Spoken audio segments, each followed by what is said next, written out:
Una sola inyección, y la diosa comenzó a morir.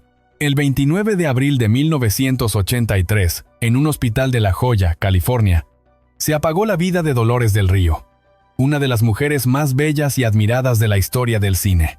El diagnóstico oficial habló de insuficiencia hepática, una complicación médica, un desenlace natural. Pero detrás de esa explicación limpia y conveniente, se escondía una verdad mucho más inquietante. Dolores del Río no murió simplemente por el paso del tiempo, murió por una obsesión.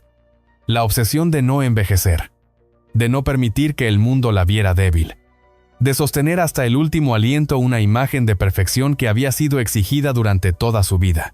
Durante décadas, Hollywood y luego México la elevaron a la categoría de diosa. Un rostro sin arrugas, un cuerpo disciplinado, una presencia que parecía inmune al desgaste humano. Pero esa adoración tenía un precio silencioso. Dolores aprendió muy pronto que su valor no estaba en lo que sentía ni en lo que pensaba, sino en cómo se veía. Y ese aprendizaje se convirtió en una condena. Pocos sabían que en los últimos años de su vida, dependía cada vez más de tratamientos médicos no convencionales. Inyecciones de vitaminas, hormonas, compuestos rejuvenecedores, procedimientos aplicados en clínicas privadas, lejos de los controles estrictos. Todo con un solo objetivo: detener el tiempo, no aceptar la decadencia, no perder el control. Una de esas inyecciones fue distinta. No por lo que prometía, sino por lo que introdujo en su cuerpo. Un virus, una infección, un proceso irreversible que atacó el órgano que más había exigido, el hígado.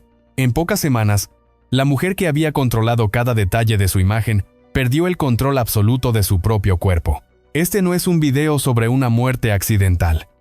Es la historia de cómo la perfección, cuando se vuelve obligación, puede matar. De cómo una industria que celebra la belleza no siempre protege a quien la encarna. Y de cómo una diosa terminó pagando con su vida el precio de no permitirse ser simplemente humana. Para entender qué mató realmente a Dolores del Río, hay que mirar más allá del hospital. Hay que volver al origen de la obsesión, al momento en que una mujer entendió que envejecer no era una etapa, sino una amenaza. Mucho antes de convertirse en la mujer que el mundo llamaría diosa, Dolores del Río aprendió una lección que marcaría toda su vida. Nada es permanente, ni la riqueza, ni la seguridad, ni el lugar que se ocupa en el mundo. Nació en 1904 con el nombre de María de los Dolores Asunsolo López Negrete, en una de las familias más privilegiadas del México porfirista. Su infancia transcurrió entre mansiones, servidumbre y una educación diseñada para perpetuar el estatus. Dolores no creció pensando en sobrevivir. Creció creyendo que el mundo era estable y predecible. Ese fue su primer error involuntario. La Revolución Mexicana destruyó esa ilusión sin aviso.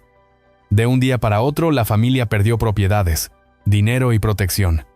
El apellido dejó de abrir puertas. La seguridad desapareció. Dolores, aún adolescente, fue testigo de algo que nunca olvidaría. Lo que hoy tienes, mañana puede no existir. Esa experiencia temprana sembró una semilla peligrosa: el miedo a perderlo todo. En medio de esa caída social, apareció una verdad incuestionable. Aunque el dinero había desaparecido, algo permanecía intacto: su belleza. Dolores comenzó a notar cómo las miradas cambiaban, cómo la trataban distinto, cómo su presencia seguía teniendo valor incluso cuando la familia ya no lo tenía.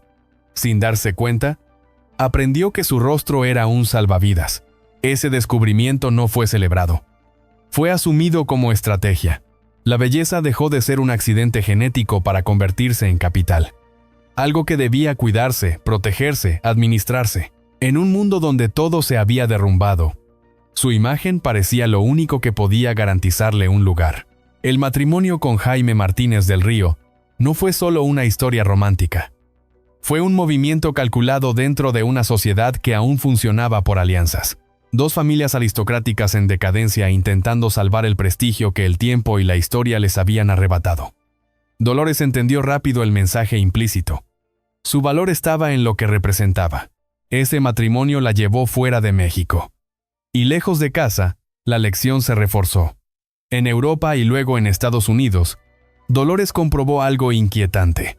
Su belleza no era solo apreciada, era codiciada, fotografiada, analizada, convertida en objeto de fascinación. Ya no era solo una joven atractiva, era una promesa visual. Cuando llegó a Hollywood, no lo hizo como actriz formada, llegó como imagen. Edwin Carway la vio y no preguntó quién era ni qué sabía hacer. Vio un rostro que la cámara amaría, y tenía razón.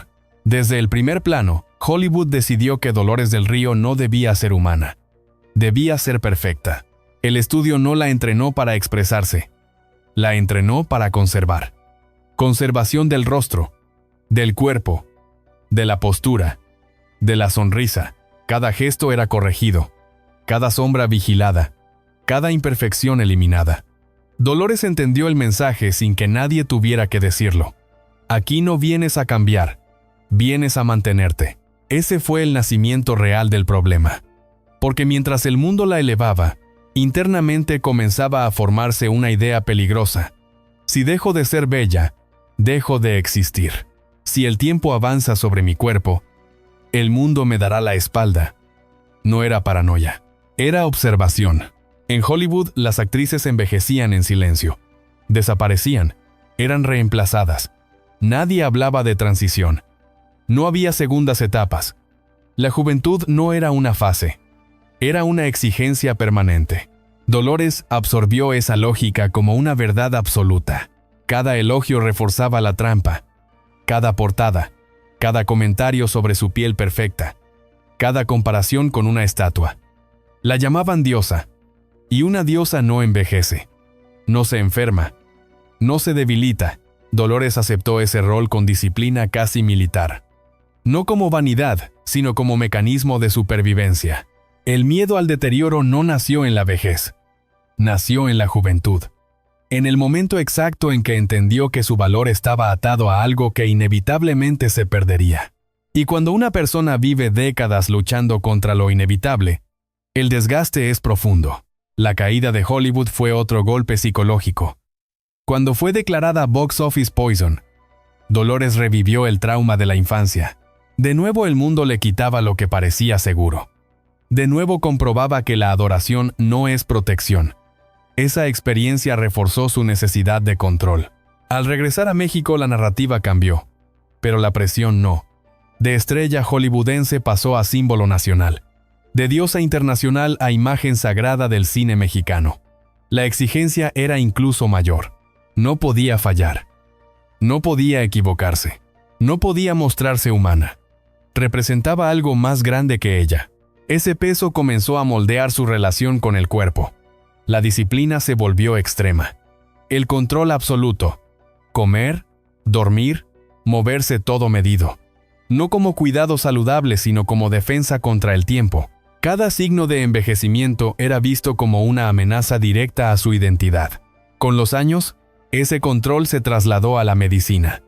Al principio, fueron tratamientos suaves, vitaminas, tonificantes, procedimientos preventivos. Luego, con el avance de la edad, la dependencia creció. No podía permitirse perder firmeza, energía, brillo.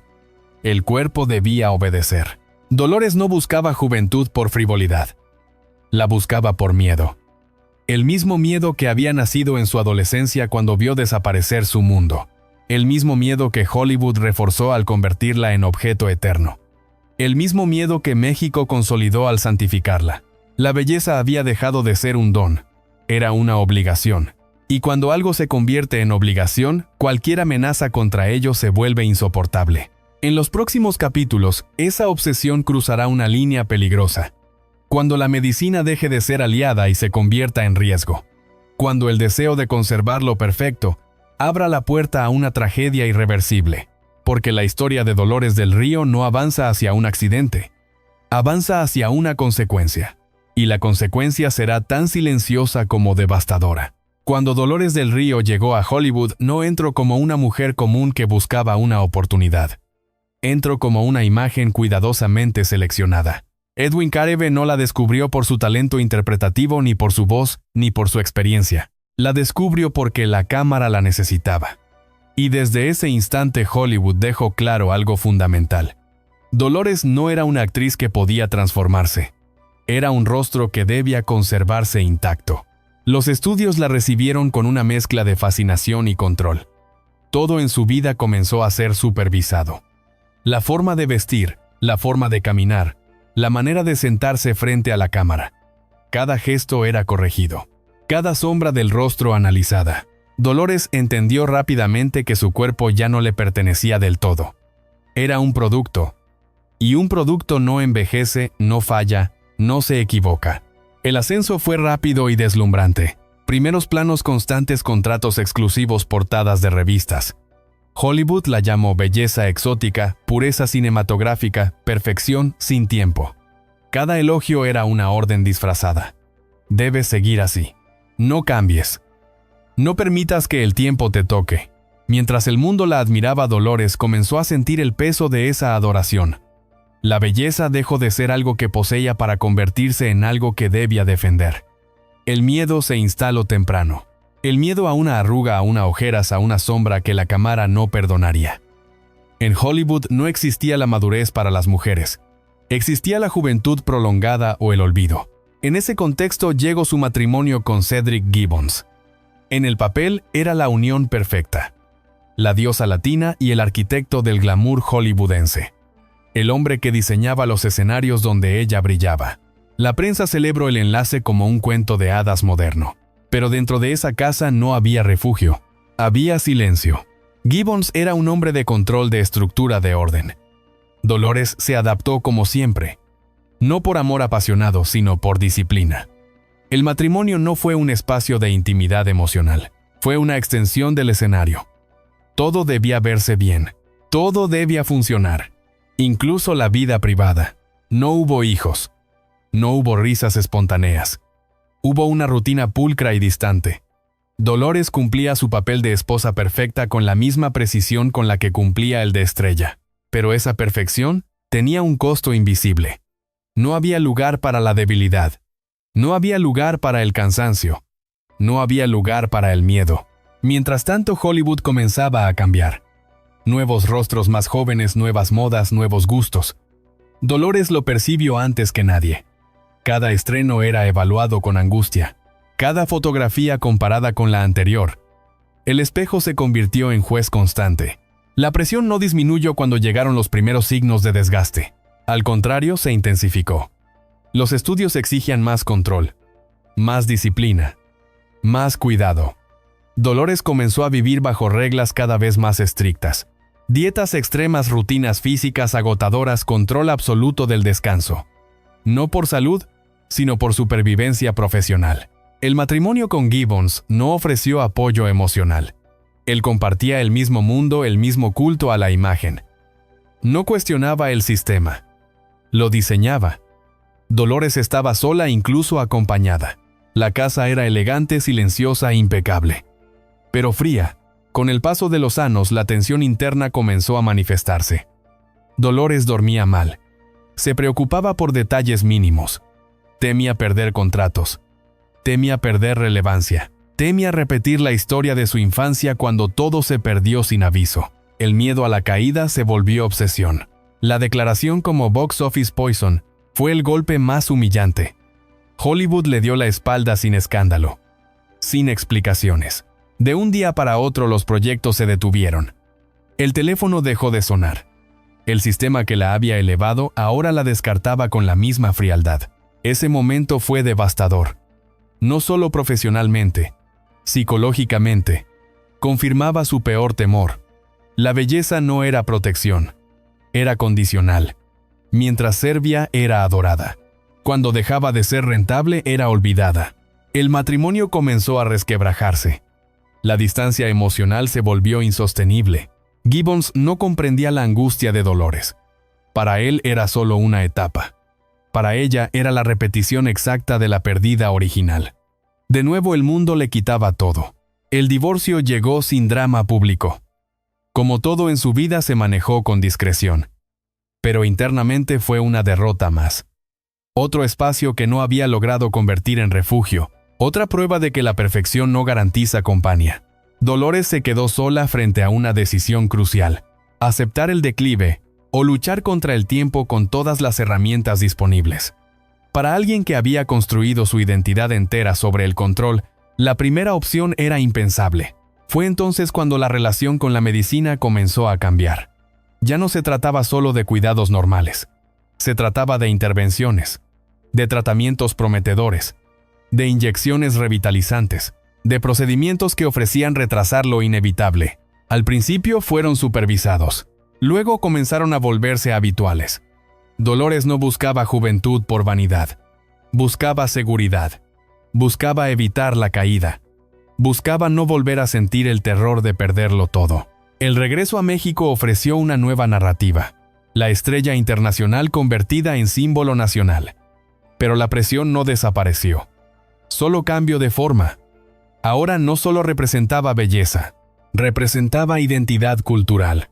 No podía fallar, no podía debilitarse, no podía envejecer frente a su país.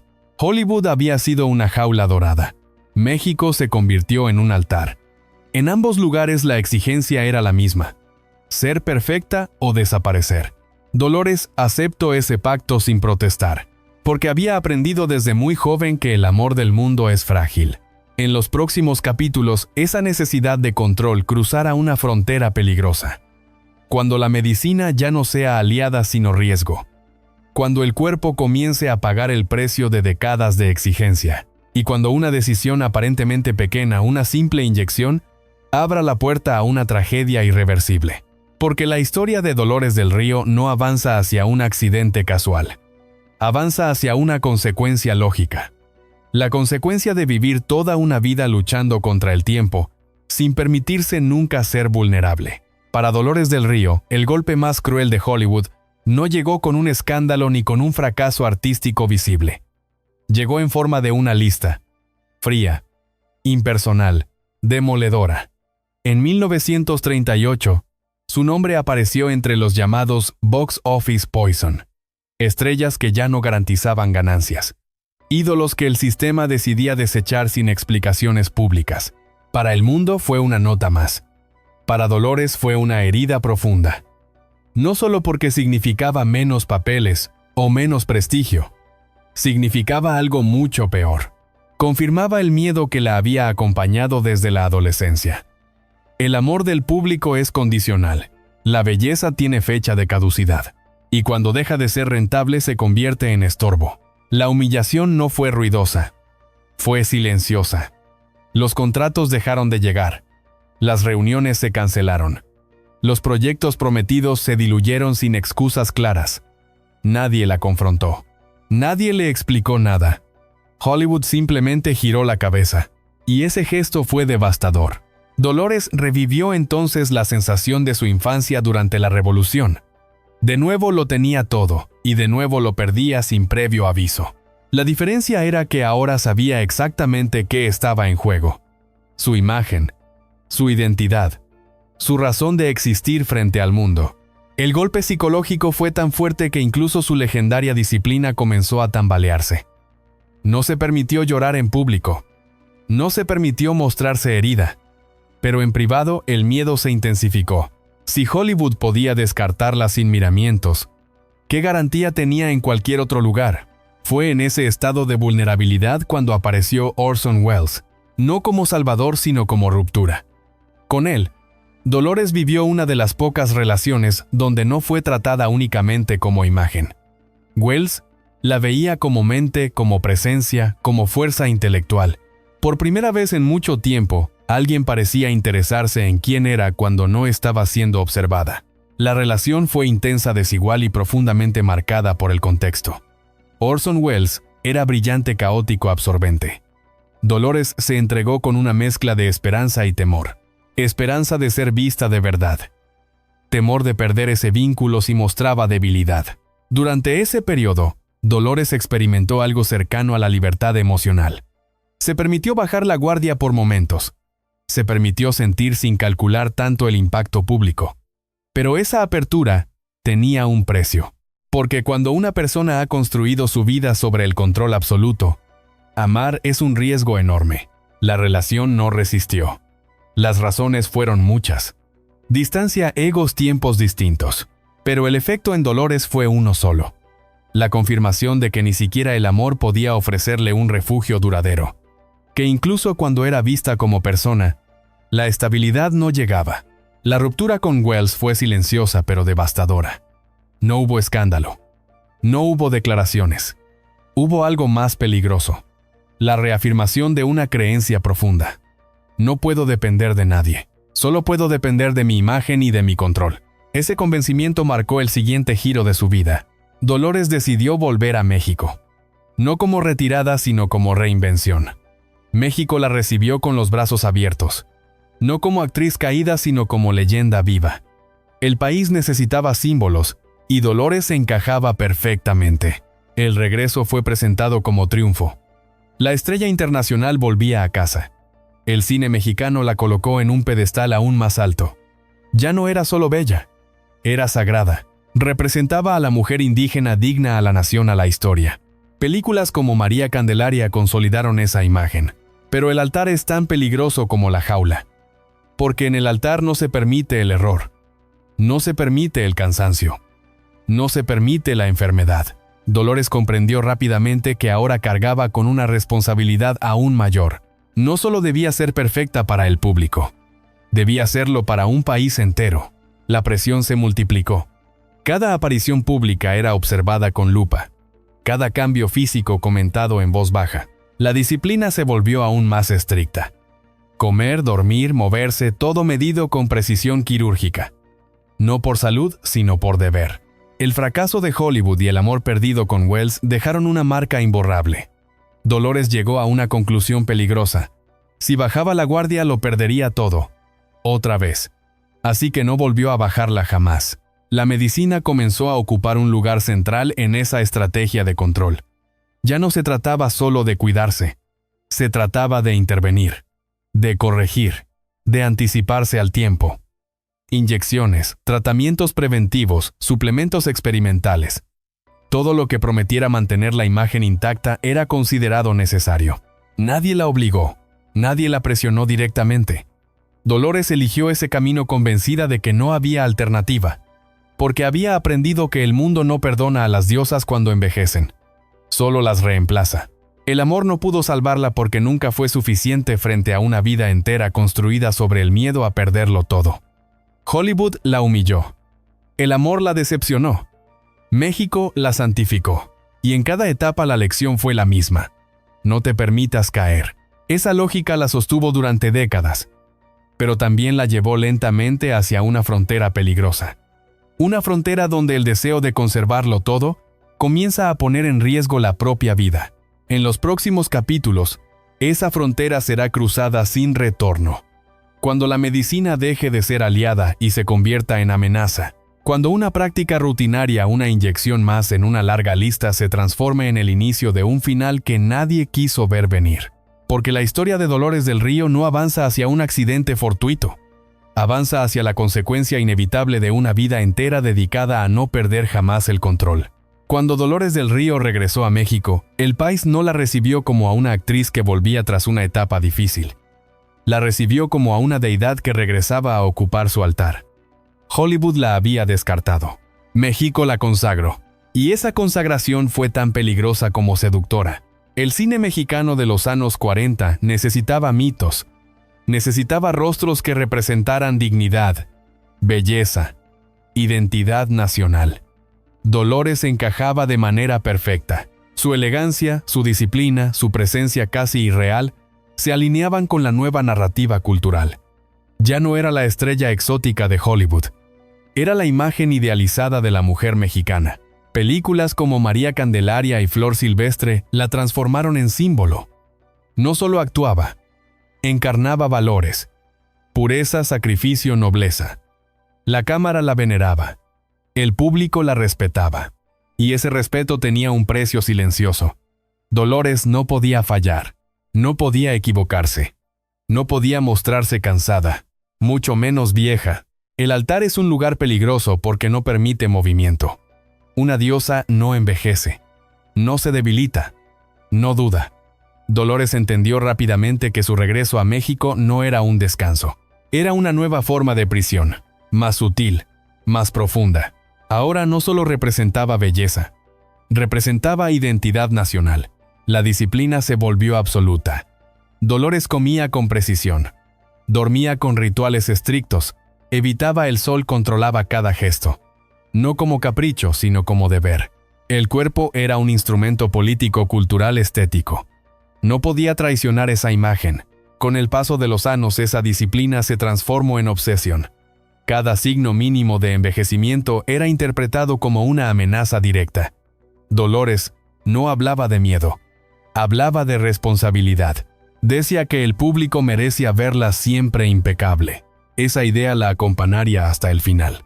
La medicina comenzó a ocupar un lugar central en esa estrategia. Al principio fueron tratamientos comunes, vitaminas, refuerzos tónicos, procedimientos avalados por médicos de confianza. Dolores confiaba en la ciencia como aliada para cumplir su deber de perfección. Pero el límite entre cuidado y dependencia es fácil de cruzar cuando el miedo gobierna. Con el avance de la edad, los tratamientos se intensificaron. Inyecciones de complejos, vitamínicos, hormonas corticoides, terapias celulares.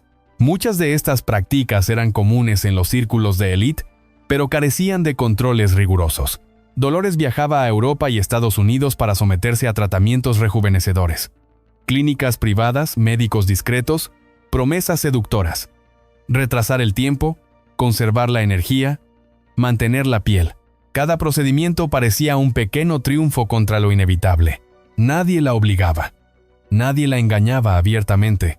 Dolores elegía. Pero elegía desde el miedo. El miedo a caer del altar. El miedo a defraudar. El miedo a volver a perderlo todo como en su juventud. El cuerpo comenzó a enviar señales. Dolores sufría dolores articulares, fatiga crónica, episodios de debilidad. Pero no se permitía detenerse.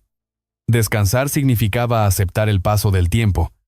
Y eso era inaceptable. Los médicos recomendaban moderación. Ella escuchaba, pero no siempre obedecía.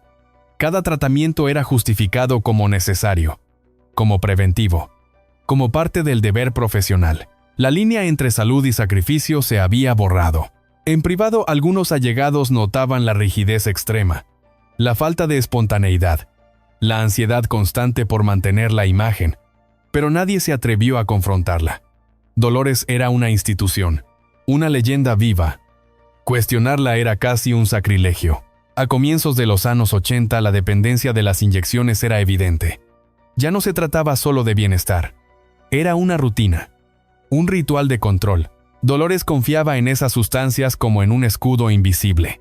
Mientras pudiera inyectarse, sentía que mantenía el control sobre su cuerpo. Fue entonces cuando ocurrió lo impensable. Una inyección más, como tantas otras, aplicada en una clínica privada, sin alarma, sin sospecha. Pero esa vez algo distinto entró en su organismo. Un virus. Una infección silenciosa. El cuerpo que había resistido décadas de exigencia comenzó a fallar. Dolores experimentó un deterioro rápido e inexplicable. Fatiga extrema, náuseas, confusión. Los síntomas se intensificaron en semanas. El hígado colapsaba. Los médicos hablaron de hepatitis, de una reacción inesperada, de un proceso difícil de revertir. Dolores no entendía. Ella había hecho todo bien. Había seguido cada ritual. Había obedecido cada regla de perfección. Y aún así el cuerpo la traicionaba. El control se le escapó por primera vez. La mujer que había administrado cada detalle de su vida ya no podía decidir. La enfermedad avanzaba sin pedir permiso. El altar se desmoronaba. Dolores fue hospitalizada. El diagnóstico hablaba de insuficiencia hepática. El origen se vinculaba a una inyección contaminada. Nadie asumió responsabilidades claras. Las clínicas privadas se escudaron en protocolos ambiguos. El sistema que había alimentado su obsesión ahora guardaba silencio. En la cama del hospital, Dolores se enfrentó a su mayor temor: ser vista vulnerable, dependiente, humana. El cuerpo ya no respondía a la disciplina. La imagen ya no podía sostenerse. La diosa calla. Quienes la visitaron notaron su desconcierto. No había ira. Había incredulidad. como si no pudiera aceptar que después de una vida entera luchando contra el tiempo, fuera una simple inyección la que iniciara el final. La ironía era devastadora. La mujer que había confiado en la medicina para mantenerse perfecta encontraba su muerte en esa misma confianza. No fue el tiempo quien la derrotó. Fue la obsesión por vencerlo. Mientras el país seguía viéndola como símbolo, Dolores se apagaba en silencio. La narrativa oficial hablaba de complicaciones naturales. Pocos mencionaron la cadena de decisiones que la llevaron hasta allí. Era más fácil proteger el mito que examinar la verdad. Pero la historia no había terminado. Porque su muerte no solo cerraría una vida, abriría una pregunta inquietante. ¿Hasta dónde puede llegar una persona cuando la perfección se convierte en obligación? ¿Y quién es responsable cuando esa obligación termina siendo mortal? En el siguiente capítulo, el relato avanzará hacia el final. Los últimos días, el silencio médico, la ausencia de culpables, y la reflexión inevitable sobre una industria y una cultura que celebran la belleza, pero no protegen a quienes la encarnan, porque la muerte de Dolores del Río no fue un accidente aislado. Fue la consecuencia de una vida entera dedicada a no permitirse nunca ser vulnerable. Cuando Dolores del Río fue ingresada en el hospital de La Goya, muchos creyeron que se trataba de una crisis pasajera. Dolores siempre había sido fuerte, disciplinada, controlada, había superado caídas profesionales, exilios emocionales y décadas de presión sin romperse. Nadie imaginaba que esta vez no habría retorno. Los médicos hablaron con cautela. Insuficiencia hepática severa. Posible origen infeccioso. El término exacto se evitaba. Hepatitis.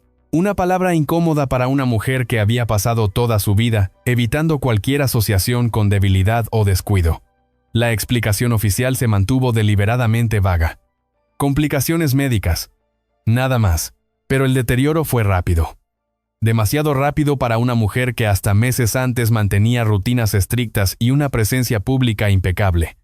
El hígado comenzó a fallar de forma progresiva. Toxinas acumulándose, confusión mental. Episodios de desorientación.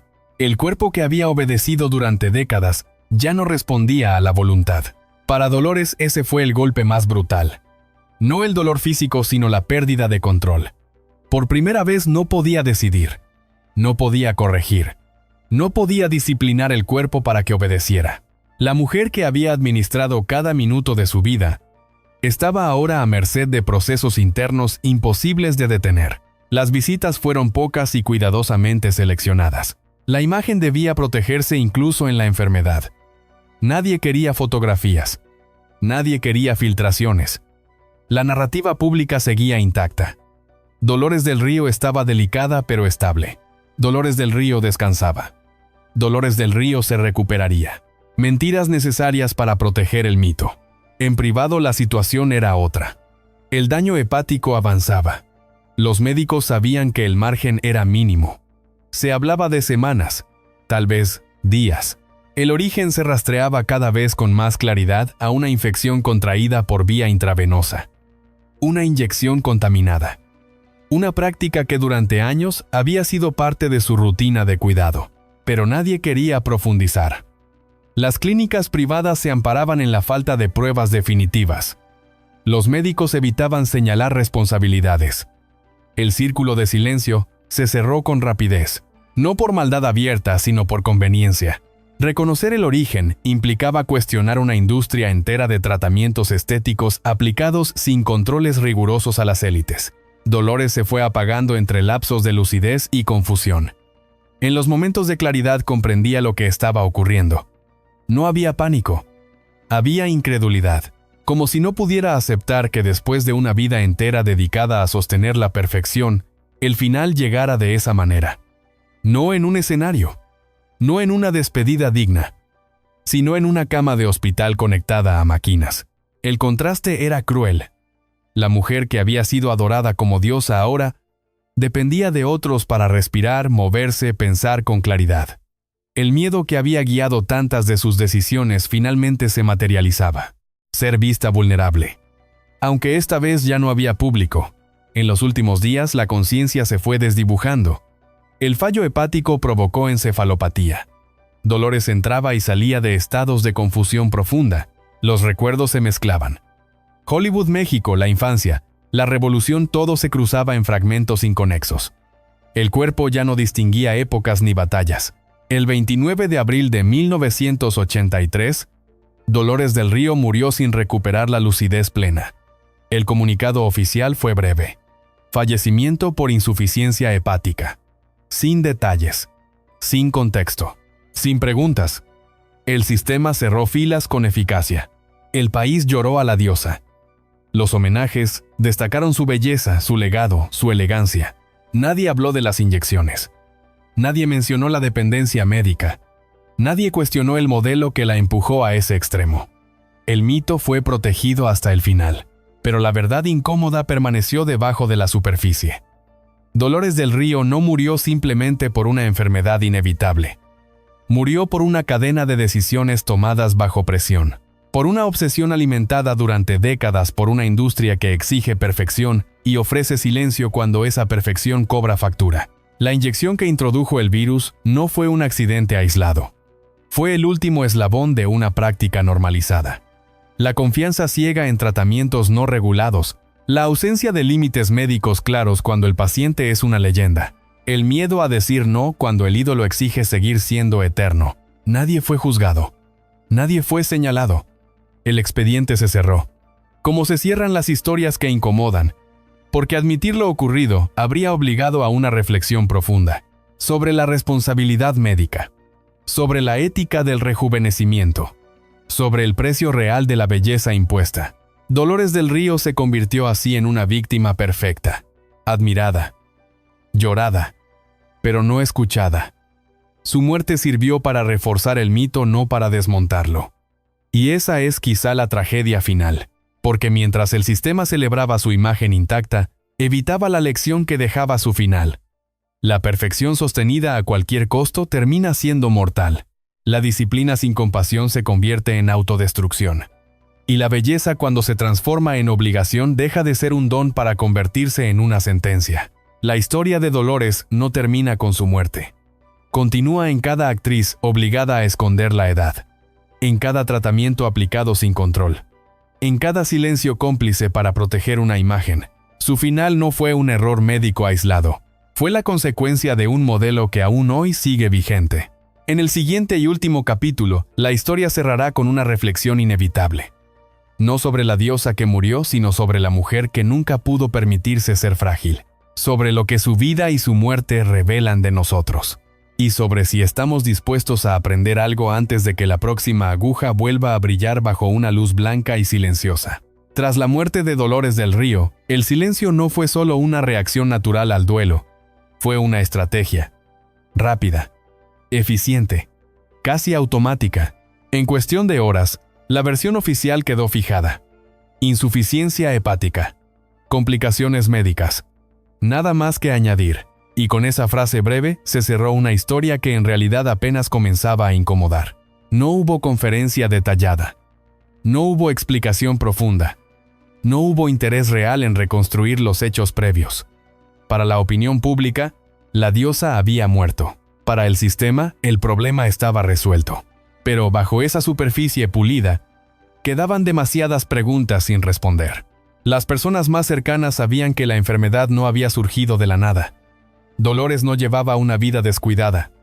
No bebía. No fumaba. No se exponía a excesos conocidos. Su disciplina era casi obsesiva. Entonces, ¿cómo podía explicarse un colapso hepático tan rápido y tan devastador? La respuesta incomodaba, porque apuntaba a una práctica que durante décadas había sido aceptada sin cuestionamientos en los círculos de poder. Las inyecciones. Los tratamientos intravenosos aplicados en clínicas privadas. Procedimientos presentados como revitalizantes antienvejecimiento, terapias preventivas. Medicina, envuelta en promesas estéticas. En los años finales de su vida, Dolores había recibido múltiples inyecciones. Algunas documentadas, otras no. Parte de una rutina que se había normalizado. Nadie la obligaba, pero nadie le ponía límites claros. Porque cuando una leyenda exige seguir siendo eterna, el sistema rara vez se atreve a decir, basta. Tras su muerte, algunos médicos hablaron en privado, no ante cámaras, no con nombres propios. Reconocieron que el origen más probable de la hepatitis era una infección adquirida por vía intravenosa, una aguja contaminada, un procedimiento realizado sin los controles adecuados. Pero esas voces no salieron a la luz pública. Las clínicas privadas implicadas se protegieron con contratos confidenciales. Los expedientes médicos quedaron cerrados. No hubo demanda. No hubo investigación judicial. Nadie quería cargar con la responsabilidad de haber contribuido al final de una figura tan venerada. Y así, la verdad quedó enterrada bajo capas de respeto, conveniencia y miedo. Porque señalar el origen real implicaba algo más que aceptar un error médico. Implicaba cuestionar toda una industria paralela, la del rejuvenecimiento sin regulación, la de los tratamientos exclusivos para élites, la de los médicos que operan en la frontera entre la ciencia y el deseo. Dolores del Río no fue la única que recurrió a esas prácticas. Fue simplemente la más visible, y por eso mismo la que menos convenía analizar. Su muerte podía convertirse en un precedente peligroso, en una advertencia incómoda. Y el sistema no funciona bien cuando se ve obligado a mirarse al espejo. La narrativa oficial protegió el mito hasta el final. En los homenajes no se habló de agujas ni de infecciones. Se habló de legado de elegancia, de grandeza artística. Se congeló su imagen en el momento que más convenía. Bella, serena, inmortal. Como si el tiempo nunca hubiera pasado. Pero en privado la incomodidad persistía. Algunos allegados sabían que esa versión era incompleta. Que la muerte de Dolores no había sido simplemente una fatalidad inevitable. Que había una cadena de decisiones, presiones y silencios que habían conducido a ese final. La pregunta entonces no era solo qué la mató. Era quién permitió que ocurriera. Porque una aguja no actúa sola. Detrás hay médicos que aceptan procedimientos sin cuestionar, pacientes que sienten que no pueden detenerse. Y una cultura que premia la perfección sin medir consecuencias. Dolores había pasado toda su vida obedeciendo una regla no escrita. No envejecer. No fallar. No mostrarse vulnerable. Esa regla fue impuesta desde fuera, pero también interiorizada con una fuerza implacable. Y cuando la medicina se convirtió en el último recurso para sostener esa exigencia, nadie levantó la mano para decir esto es demasiado. Después de su muerte, el caso se cerró con rapidez. No por falta de indicios, sino por exceso de reverencia. Investigar demasiado habría significado manchar la imagen de la diosa. Y en una cultura que necesita ídolos intactos, la verdad suele ser el primer sacrificio. Con el paso del tiempo, el tema fue desapareciendo del discurso público. Nuevas generaciones conocieron a Dolores del Río solo como mito cinematográfico. Pocos supieron del precio físico que pagó por sostener esa imagen. Pocos conocieron el miedo constante que la acompañó. Menos aún supieron que una simple inyección pudo haber iniciado el final. Esa omisión no fue casual. Fue funcional. Porque aceptar la verdad habría obligado a una conversación más amplia. Sobre los límites de la medicina estética. Sobre la responsabilidad ética de los profesionales. Sobre la presión que empuja a las figuras públicas a poner en riesgo su salud para cumplir expectativas irreales. Dolores del Río se convirtió así en un símbolo doble. Por un lado, la diosa inmortal del cine. Por otro, una víctima silenciosa de un sistema que nunca se detuvo a protegerla. Y entre ambas imágenes quedó una verdad que nadie quiso asumir por completo. Su historia plantea una pregunta incómoda que sigue vigente. ¿Hasta dónde llega la responsabilidad individual y dónde comienza la responsabilidad colectiva? Porque Dolores eligió esos tratamientos, pero eligió dentro de un marco que no le ofrecía alternativas dignas. No le permitía envejecer con libertad. No le permitía decir basta sin sentir que todo se derrumbaba. El silencio posterior a su muerte fue la última forma de control. Control del relato. Control de la memoria. Control de una historia que podía incomodar a demasiados intereses. Pero el silencio no borra los hechos. Solo los aplaza. Hoy, al mirar su vida completa, resulta imposible no ver la línea que conecta cada etapa. Desde la niña que perdió todo en la revolución hasta la mujer que no pudo aceptar perder el control de su cuerpo. Desde la joven que descubrió que la belleza era poder, hasta la adulta que quedó atrapada por ese mismo poder. La verdad enterrada sigue ahí. Incómoda. Persistente. Y mientras no se enfrente, la historia de Dolores del Río seguirá siendo más que una biografía trágica. Será una advertencia ignorada. En el último capítulo, esa advertencia se convertirá en reflexión final. No solo sobre Dolores del Río, sino sobre todos los ídolos construidos bajo la misma lógica. Sobre la necesidad urgente de cambiar la forma en que admiramos, exigimos y consumimos la perfección, antes de que otra historia similar vuelva a cerrarse con un comunicado breve y un silencio demasiado conveniente. Los últimos días de Dolores del Río transcurrieron lejos de los reflectores, pero no lejos del peso que había cargado toda su vida. En la habitación del hospital no quedaba rastro de la diosa. No había maquillaje, ni vestidos impecables, ni poses calculadas. Solo una mujer debilitada conectada a máquinas, mientras su cuerpo libraba una batalla silenciosa que ya estaba perdida. Quienes estuvieron cerca notaron algo inquietante. Dolores no mostraba miedo, tampoco rabia. Mostraba desconcierto, como si no pudiera comprender del todo por qué su disciplina extrema, su control absoluto, su obediencia a todas las reglas no habían sido suficientes. Había hecho todo lo que el sistema le exigió. Y aún así el sistema no la salvó. En los momentos de lucidez, miraba al vacío. No hablaba del pasado con nostalgia. No evocaba triunfos. Parecía atrapada en una pregunta que no lograba formular. Tal vez era la misma que nunca se atrevió a hacer en voz alta. ¿Qué pasa cuando ya no puedes sostener lo que esperan de ti? El personal médico mantenía distancia profesional. El caso era delicado. No solo por la gravedad clínica, sino por el nombre que figuraba en la ficha. Dolores del Río no era una paciente más. Era un símbolo. Y los símbolos incomodan cuando se rompen. No hubo conferencia final. No hubo explicación clara. La familia y los cercanos optaron por la discreción. Proteger la imagen. Evitar especulaciones. Cerrar filas. El silencio se convirtió en un último acto de lealtad hacia la figura pública, aunque dejara sin respuesta demasiadas preguntas humanas. Cuando llegó la muerte lo hizo sin dramatismo. Sin últimas palabras memorables. Sin escena cinematográfica. Fue un final sobrio, casi anónimo. Irónicamente opuesto a la vida de excesos simbólicos que había llevado. La diosa murió como mueren muchas personas comunes. En una cama blanca rodeada de silencio. El comunicado oficial fue breve. Insuficiencia hepática. Nada más. El país aceptó la versión con respeto. Los homenajes se activaron de inmediato. Imágenes de juventud, belleza, elegancia. El relato se cerró donde siempre había sido más cómodo. En la superficie. Pero la herida quedó abierta. Porque el cierre fue incompleto.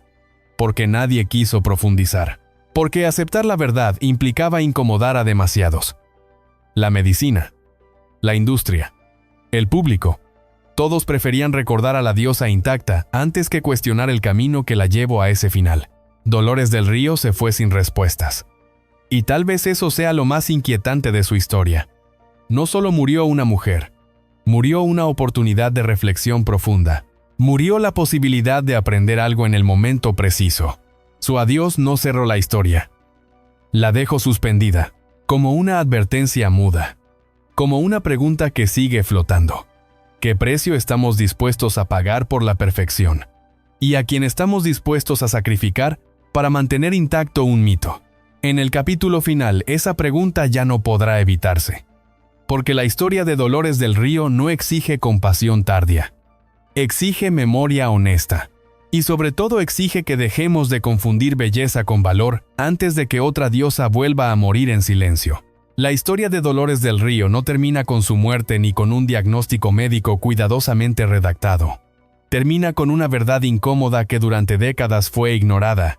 La perfección, cuando se convierte en obligación, deja de ser un privilegio y se transforma en una condena. Dolores vivió atrapada entre dos altares, el de Hollywood y el de México. En ambos fue venerada, admirada, elevada por encima de lo humano. Pero en ninguno se le permitió caer. No se le permitió envejecer sin culpa. No se le permitió enfermar sin vergüenza. No se le permitió decir basta sin sentir que traicionaba una imagen construida por otros. Su muerte no fue un accidente aislado ni una simple fatalidad biológica. Fue la consecuencia final de una vida entera marcada por el control extremo y el miedo constante a perder valor. Cada inyección, cada tratamiento, cada decisión médica estuvo impulsada por una misma idea silenciosa. No puedo dejar de ser perfecta. El sistema que la celebró fue el mismo que guardó silencio cuando ese sistema comenzó a matarla lentamente. La industria protegió el mito. La medicina evitó responsabilidades. El público aceptó una versión cómoda. Y así la verdad quedó enterrada bajo homenajes y palabras elegantes. Recordar a Dolores del Río solo como la mujer más bella del cine es repetir la trampa que la destruyó. Recordarla únicamente como víctima de una enfermedad es ignorar todo lo que ocurrió antes. Su historia merece algo más honesto. Merece ser entendida como una advertencia. Porque mientras sigamos exigiendo juventud eterna, mientras sigamos confundiendo valor con apariencia, seguiremos empujando a otros hacia el mismo abismo. Dolores no murió solo por una aguja, murió por una cultura que no sabe amar sin exigir perfección. Su legado verdadero no está en el celuloide ni en las estatuas. Está en la pregunta que deja flotando y que sigue incomodando. ¿Estamos dispuestos a aceptar a nuestros ídolos cuando dejan de ser perfectos? ¿O solo sabemos requerirlos mientras no nos recuerdan que el tiempo también nos alcanzará a nosotros?